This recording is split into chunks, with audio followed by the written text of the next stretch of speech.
Daniel 3. Nebuchadnezzar the king made an image of gold, whose height was 60 cubits, and the breadth thereof 6 cubits. He set it up in the plains of Dura, in the province of Babylon.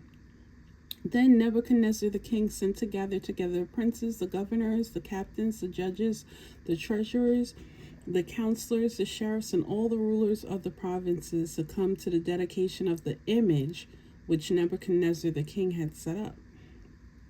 Then the princes, the governors, the captains, the judges, the treasurers, the counselors, the sheriffs, and all the rulers of the provinces were gathered together unto the dedication of the image that Nebuchadnezzar the king had set up, and they stood before the image that Nebuchadnezzar had set up. Then a herald cried aloud, "To you it is commanded, O people, nations, and languages, that at what time you hear the sound of the cornet, flute, harp, sackbut, psaltery, dulcimer, and all kinds of music, you fall down and worship the golden image that Nebuchadnezzar the king has set up. And whoso falleth not down and worship shall the same hour be cast into the midst of the burning fiery furnace."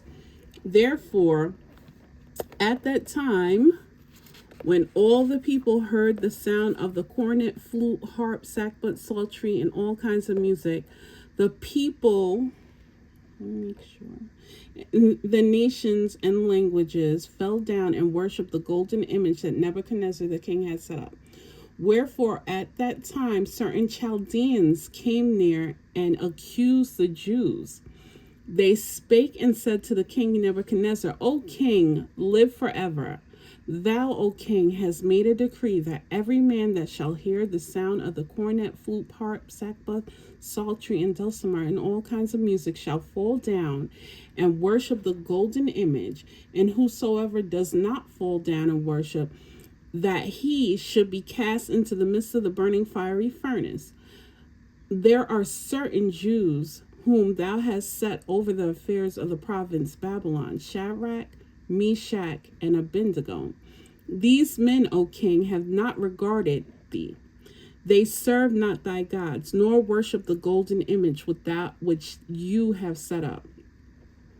Then Nebuchadnezzar, in his rage and fury, commanded to bring Shadrach, Meshach, and Abednego. Then they brought these men before the king. Nebuchadnezzar spake and said unto them, "Is it true, O Shadrach, Meshach, and Abednego? Do you not serve my gods, nor worship the golden image which I have set up? Now, if you be ready, that at what time you hear the sound of the cornet, flute, harp, sackbut, psaltery, and dulcimer, and all kinds of music, you fall down and worship the image which I have made, well. But if you worship not, you shall be cast the same hour into the midst of the burning fiery furnace. And who is that God that shall deliver you out of my hands?" Shadrach, Meshach, and Abednego answered and said to the king, "O Nebuchadnezzar, we are not careful to answer you in this matter. If it be so, our God, whom we serve, is able to deliver us from the burning fiery furnace, and he will deliver us out of your hand, O king. But if not, be it known unto thee, O king, that we will not serve thy gods, nor worship the golden image which thou hast set up." Then was Nebuchadnezzar full of fury, and the form of his visage was changed against Shadrach, Meshach, and Abednego. Therefore he spake and commanded that they should heat the furnace 17 times more than it wont to be heated. And he commanded the most mighty men that were in his army to bind Shadrach, Meshach, and Abednego, and to cast them into the burning fiery furnace. Then these men were bound in their coats, their hosen, and their hats, and their other garments, and were cast into the midst of the burning fiery furnace. Therefore, because the king's commandment was urgent, and the furnace exceeding hot, the flame of the fire slew those men that took up Shadrach, Meshach, and Abednego. And these 3 men, Shadrach, Meshach, and Abednego, fell down, bound into the midst of the burning fiery furnace. Then Nebuchadnezzar the king was astonished, and rose up in haste and spake, and said unto his counselors, Did not we cast 3 men bound into the midst of the fire? They answered and said unto the king, True, O king. He answered and said, Lo, I see 4 men loose walking in the midst of the fire, and they have no hurt, and the form of the 4th is like the Son of God. Then Nebuchadnezzar came near to the mouth of the burning fiery furnace and spake and said, Shadrach, Meshach, Abednego, ye servants of the Most High God, come forth and come here. Then Shadrach, Meshach, and Abednego came forth out of the midst of the fire, and the princes, governors, and captains, and the king's counselors, being gathered together, saw these men, upon whose body the fire had no power, nor was a hair of their head singed, neither were their coats changed, nor the smell of fire had passed on them. Then Nebuchadnezzar spake and said, Blessed be the God of Shadrach, Meshach, and Abednego, who has sent his angel and delivered his servants that trusted in him, and have changed the king's word and yielded their bodies, that they might not serve nor worship any god except their own God. Therefore, I make a decree that every person, nation, and language which speak anything amiss against the God of Shadrach, Meshach, and Abednego shall be cut in pieces, and their houses shall be made a dunghill. Because there is no other God that can deliver after this sort. Then the king promoted Shadrach, Meshach, and Abednego in the province of Babylon. And that concludes Daniel 3. There's so much to unpack in Daniel 3. And another thing that comes up to me on how we can apply Daniel 3 to our lives is living for God. Choosing to live for God in obedience, choosing to live for Him in holiness,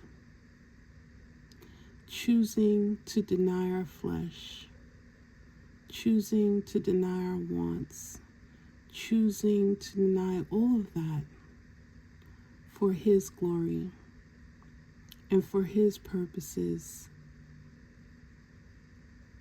for our lives. Choosing to give it all up for God, having that unshakable faith in who He is and His words, is how we can apply ourselves to Him. In the midst of the storms, the trials, the situations, the disappointments, the hurt, the pain, the deep pain that we go through daily, that we face daily, choosing to submit ourselves to Him in His will and His ways, and believing without a shadow of a doubt that He is able and just to deliver if it's in His will for our lives. Our God is a good God. He's just, He's loving, He's caring, He cares for you. He loves you. He knows what's best for us, even when it doesn't feel like it. And He will protect His own. He will protect His people. He does protect His people. Sometimes our backs are against the wall. It does not feel very good. Like the things that we go through from day to day in this wicked world. It's a lot. But God sees and He knows the things that we put down. We choose to put down to honor Him. He sees how we deny our flesh. He sees, He knows. He knows the temptations that come to pull us and to grab us back, but we won't go back. No, God called you. He called you for such a time as this. You can't go back. Be obedient to Christ, even unto death. Be obedient, saints. Choose obedience. Obedience is better than sacrifice. Our obedience is better than sacrifice, and it pleases our God.